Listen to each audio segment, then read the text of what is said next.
parcours de 4 femmes inspirantes. Donc, je vais déjà souligner qu'elles étaient 4, mais Barbara Rivard, c'est ça, hein, ne pourra pas se joindre à nous aujourd'hui. Elle ne se sent pas bien, donc on lui souhaite un prompt rétablissement. Elle est en ligne. Elle est en ligne où? Barbara. Gingembre, citron, hein? Voilà, tu es avec nous. Et on a Isabelle Boisvert. C'est pas, tu peux venir. Je vais faire les introductions après. Janine Foisy. Allez-y. Mélodie Talbot. Donc, tous les autres, j'avais fait les introductions, mais vous les avez vus, vous les avez connus. Et Janine, c'est la 3e fois que tu viens sur scène, donc j'aime ça. Tu es vraiment une des stars de la journée. Donc, on applaudit Janine. Pourquoi? Outre le fait qu'elle travaille à l'AIDQ, c'est elle qui a eu aussi l'initiative, c'est l'instigatrice de cette très, très belle collaboration qui est Femmes en Lumière. Donc, je la remercie d'avoir eu l'idée, d'avoir mis tout ça en marche et surtout d'avoir mobilisé Isabelle et Mélodie.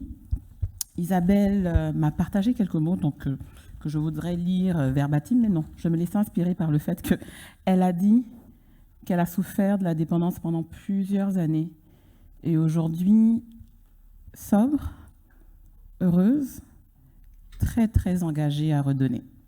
Donc Isabelle, c'est vraiment empowerment avec des longs cheveux et des baskets.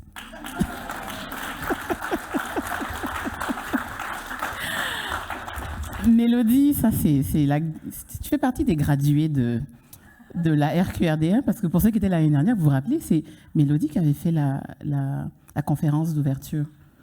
Oui, ça va? En tout cas, tu as vu cette année, je me suis maquillée parce que tu ne parlais pas. Parce que l'année dernière, c'était des larmes et des larmes et des larmes. C'était pas évident, mais des belles larmes. Donc, je te remercie d'être là. Tant d'années, toujours motivée, mobilisée, à apporter de l'espoir, mais très concrète dans ton approche. Donc, merci. Merci à vous 3. Vous avez la scène à vous toutes. Et puis, on les encourage. Bonjour tout le monde, bienvenue à la présentation Lumière et expérience, parcours de 4 femmes inspirantes. Je vais commencer par me présenter, puis après je vais laisser mes collègues se présenter.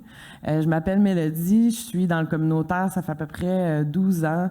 Ça fait 10 ans que je suis à Lac-Sud. J'ai commencé comme rédactrice au Journal de l'Injecteur, puis je suis maintenant organisatrice communautaire.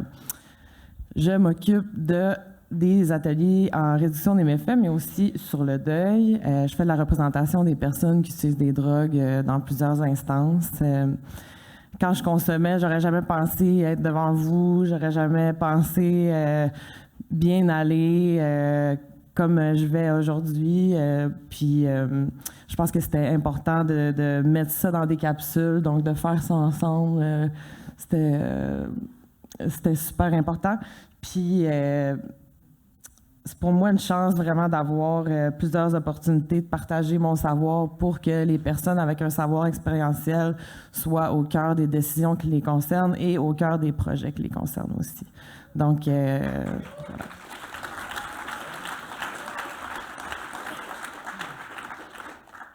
Je vais passer la parole à Janine.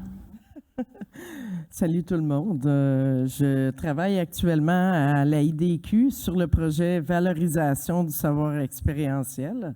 Je ne vous parlerai pas de mon vécu, je vais juste dire que ça fait 7 ans que je suis sortie de mon enfer de la consommation et de l'itinérance et que je suis tombée sur...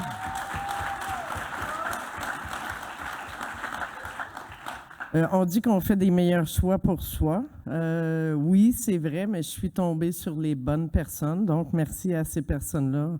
Elles savent à qui je m'adresse. Et sans elles, je n'y serais pas arrivée parce que je n'avais pas de réseau. Elles étaient mon réseau. Donc, un gros merci. Merci, Janine.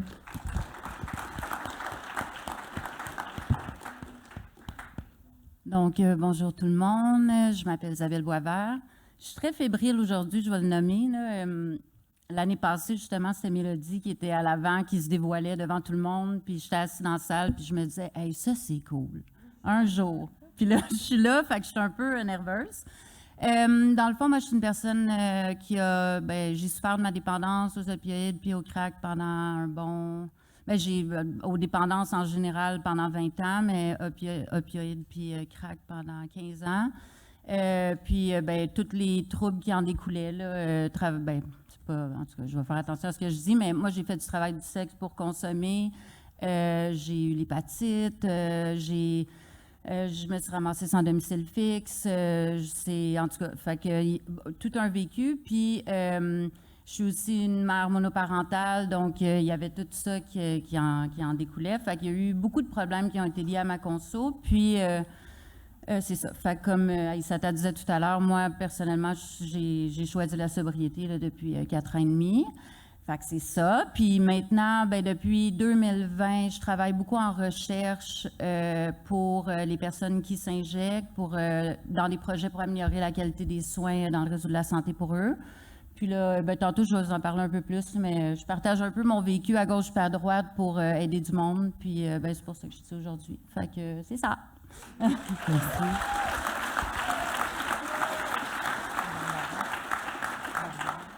Je vais quand même nommer une petite note que Barbara nous a fait parvenir.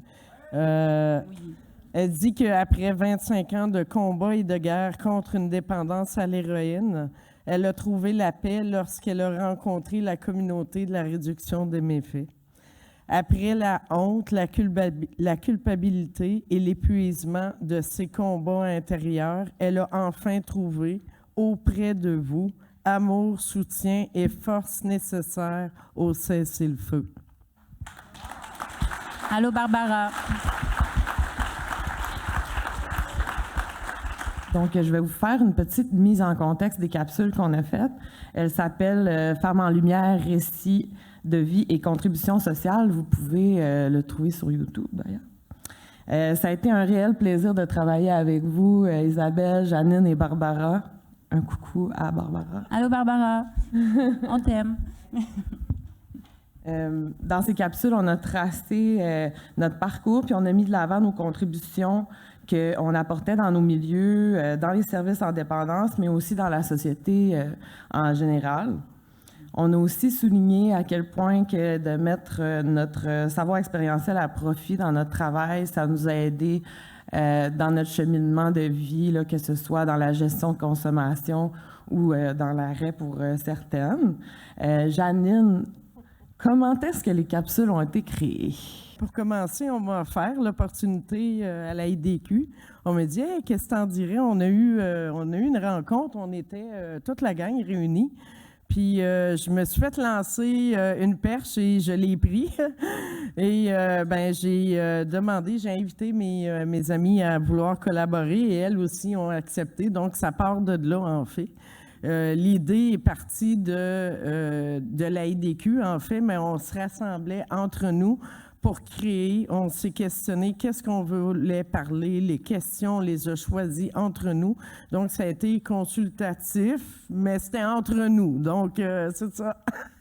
Tout venait de la IDQ, tout a été fait par moi, l'organisation. J'ai contacté une connaissance avec qui j'ai déjà travaillé en recherche.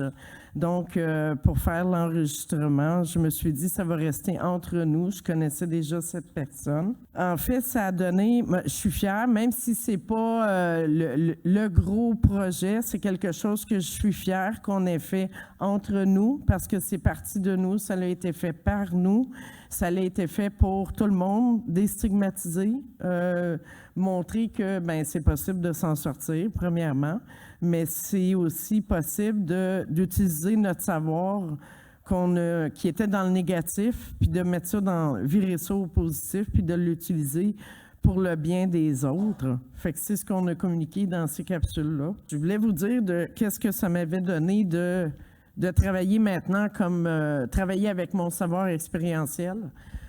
Ça m'a fait développer des forces, ça m'a fait découvrir des aptitudes que je ne me connaissais même pas.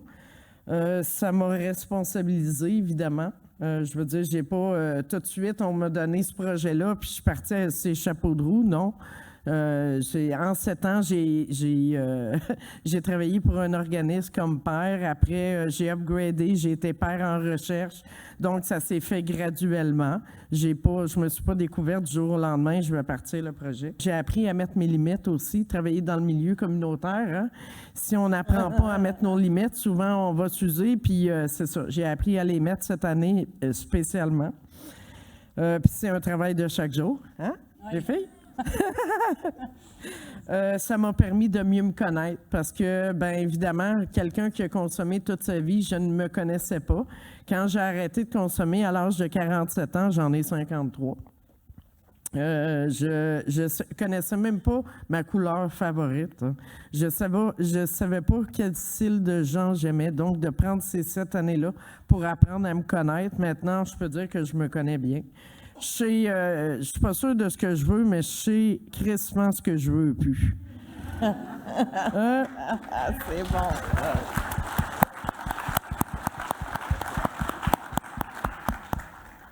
Puis, ma conviction de me lever à tous les jours, en fait, c'est de croire que je peux faire une différence pour moi en premier, pour me prouver à chaque jour que je suis capable, mais une différence aussi pour les autres. Voilà. Merci. Merci. Isabelle, je ne t'ai pas oublié. Parle-moi de tes contributions significatives par rapport à ton savoir expérientiel. OK. Donc, c'est ça. Si je vous mets un peu en contexte, c'est ça, en 2020, j'ai commencé à travailler en recherche. La façon que ça a commencé, il y a vraiment un poste qui a été créé. Moi, j'avais aucune expérience, académique pour travailler en recherche. J'avais juste un très lourd vécu, là, de dépendance. Puis, il y a un poste qui a été créé. Donc, j'ai commencé comme assistante de recherche. Je peux le nommer dans le fond, là, pour la cohorte EBCO qui est au Centre de recherche du CHUM, qui est un projet là, pour les personnes qui s'injectent. Puis je tiens à dire que ça a commencé là, qu'on m'a donné une chance. Donc, une structure a créé un job offer ou whatever pour que je puisse embarquer dans la grande machine. Sauf qu'on m'a aussi donné beaucoup de formation pour que je puisse être bien outillée à travailler en recherche. Puis là, par la suite, j'ai un peu... en tout cas, moi, je me gelais beaucoup, beaucoup. Fait que quand j'ai arrêté de me geler, j'avais vraiment beaucoup d'énergie, puis j'en ai vraiment beaucoup. Fait qu'une fois qu'on m'a comme donné le go-ahead, c'est ça, moi, je compulse dans le travail à cette heure. Fait que là, je fais plein d'affaires. Puis le but que je vous partage ça, c'est que je voulais vous donner quelques exemples parce que moi, avant de travailler dans le domaine, je savais même pas que mon vécu, que j'avais pu, ça se peut que je sois émotive, là, mais j'avais pu avoir honte, dans le fond de mon vécu, que c'est une force, puis qu'en partageant mon vécu, je peux non seulement aider des personnes, mais je peux contribuer à améliorer la structure. Donc, je suis un peu de l'avis de comme « change the system from within the system », tu sais, changer le système en étant dans le système. C'est ça, mon point, c'est que je savais pas que je pouvais contribuer, puis je pense qu'il y a beaucoup de personnes qui consomment ou qui ont déjà consommé, qui voudraient pouvoir contribuer de façon positive à la société, puis ils ne savent pas nécessairement comment. Fait que je voulais vous donner quelques exemples rapidement que, oui, bon, tu sais, c'est sûr qu'il y a des postes de pairs dans des ressources communautaires. Ça, tu sais, il y a beaucoup de communautaires ici, fait qu'on est pas mal tout au courant là, qu'il y a ces opportunités-là. Mais il y a aussi, moi, on m'a invité à, tu sais, le mot se passe vite là, dans le domaine, là, fait que, tu sais, tu peux être dans des comités, différents comités consultatifs. Supposons que tu ne veux pas partager ton vécu à voix haute sur la plage publique comme on le fait présentement. Bien, il y a des opportunités quand même. Il y a beaucoup de chercheurs qui veulent impliquer les personnes qui ont un savoir expérientiel, puis ils ne savent pas où les trouver. Fait que maintenant, comme des fois, nous autres, on se fait beaucoup contacter, mais comme il y a de la job en masse pour les personnes qui veulent contribuer, vous pouvez venir nous voir. Après, on va vous donner plein d'exemples. Puis aussi... Tu sais, des fois, je vais aller partager mon vécu pour des futurs intervenants toxicaux dans des cégeps ou dans des universités. Puis je sens que de faire ça, bien, ça, non seulement ça l'aide, mais aussi je trouve que je fais partie de la solution. Puis que mon vécu, bien, comme je disais, que c'est... Le plus que je fais ça, le moins que j'ai honte. Tu sais, puis c'est drôle parce que je parlais justement à Julie Soleil, je pense que c'était hier, puis ma première implication parce que c'est ça, j'ai une job à temps plein au centre de recherche, mais je fais aussi des contrats comme experte concernée, fait que on the side. Puis mon premier contrat, c'était justement avec l'IDQ, puis on avait fait un outil là, sous mon mandat du CUISM qui s'appelle Stigma en intervention, puis après, j'avais donné des ateliers avec elle, puis elle m'avait dit, hey, je me rappelle, puis ça, c'est 2-3 ans, genre, je parlais même pas du fait que j'étais judiciarisée. Jamais j'aurais parlé de travail de sexe. C'est tout nouveau que je le fais, puis là, c'est out in the open, everybody knows. Puis c'est correct. Puis, mais c'est ça, mais mon point, c'est que le plus que j'en parle, le plus que je vois que c'est une force, le plus que je vois que ça l'aide, bien, le plus que moi, je fais une paix avec mon propre vécu. Fait que c'est ça. Puis, en tout cas, c'est ça. Merci.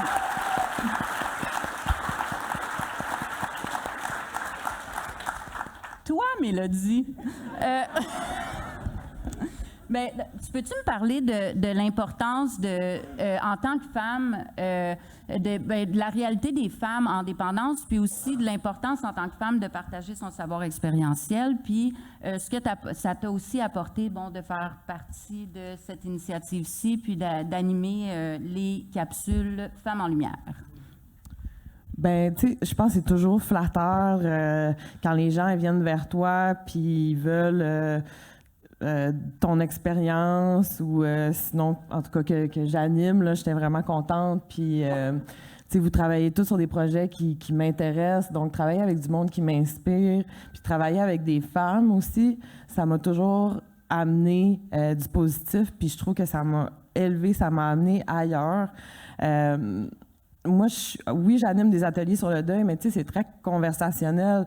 Tandis que je suis plus habituée de me faire poser des questions, parler de mon vécu, ça, je suis super à l'aise. Mais de me rappeler d'une question par cœur, parce que si tu poses ta question mal, les gens peuvent pas bien répondre. Fait qu'en tout cas, ça a été un défi sur ce côté-là, mais ça a été très agréable, puis vous avez été très gentils avec moi. Vous avez compris dans quelle situation j'étais. Mais quand on parle de femmes qui consomment, je pense qu'on peut parler d'intersectionnalité des marginalisations. Ça veut dire qu'on a différents problèmes, comme vous avez dû entendre aujourd'hui, par rapport à différentes communautés là, qui sont marginalisées eux aussi. Je pense que c'est super important d'entendre la voix des femmes en réduction des méfaits parce que plus on parle de ce qu'on a manqué, plus on parle des besoins qu'on a, plus nos besoins vont être répondus, plus on va être entendu, plus les services en réduction des méfaits vont nous ressembler. Malheureusement, notre réalité en tant que femme qui consomme, elle est teintée par notre genre. Je parle de violence conjugale, je parle de violence physique, violence sexuelle. Si on pense juste à un article qui est sorti cette semaine dans la presse qui disait que 10 femmes par semaine se faisaient étrangler à Montréal, et ça, c'est ce qu'on sait. On s'entend que dans le milieu des personnes qui consomment, souvent on garde les choses derrière la porte, puis on se mêle pas des affaires avec les policiers puis tout ça. Donc, j'imagine pas. Donc ça, c'est sûr que ça teinte comment qu'on consomme puis comment qu'on vit en général. Puis on peut aussi parler d'abus interpersonnels. Tu sais, dans nos relations, ça arrive souvent que, c'est notre chum qui nous shoot en premier, on sait pas comment, fait que ça va être lui qui va un peu déterminer, ça va être quand et aussi la dose. Je dis pas que genre le dude il est comme moi, mais c'est une position dans laquelle on est, donc ça change comment on consomme, tu sais. Il y a aussi d'autres choses qui teintent notre consommation, c'est qu'on peut tomber enceinte, on peut être enceinte, on peut être maman. On fait le travail du sexe, les TSS, dont le VIH. Chez les femmes, ça n'arrête pas d'augmenter, chez les personnes qui consomment. Donc, pour toutes ces raisons-là, je pense que ça serait vraiment important que la réduction des méfaits se pose des questions sur le genre, tu sais, pas juste le genre féminin, mais tous les genres, pour que les interventions soient vraiment plus ajustées aux personnes, puis qui répondent à nos besoins, en fait.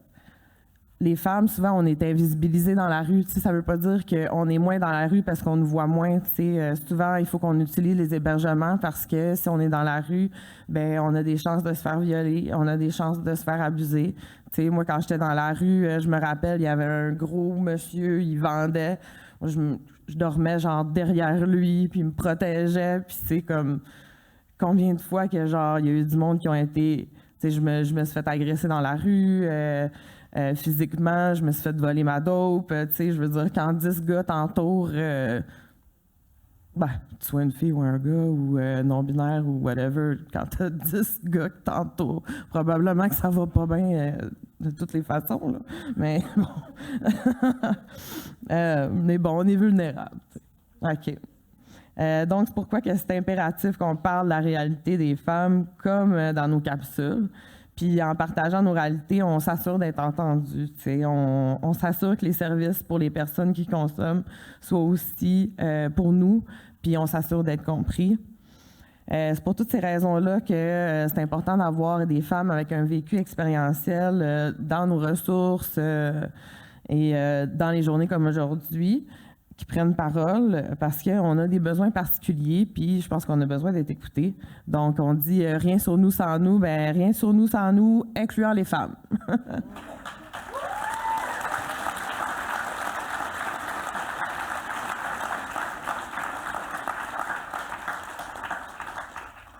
Fait que c'est ça, on va closer un petit peu la conversation. Je voudrais vous remercier Isabelle, Janine et Barbara d'avoir été là aujourd'hui puis de nous avoir supportés en ligne. Merci d'avoir été là pour notre présentation de Femmes en lumière, récits de vie et contributions sociales. Je vous invite à aller les voir sur YouTube. Puis je remercie l'AIDQ d'avoir mis les femmes en lumière.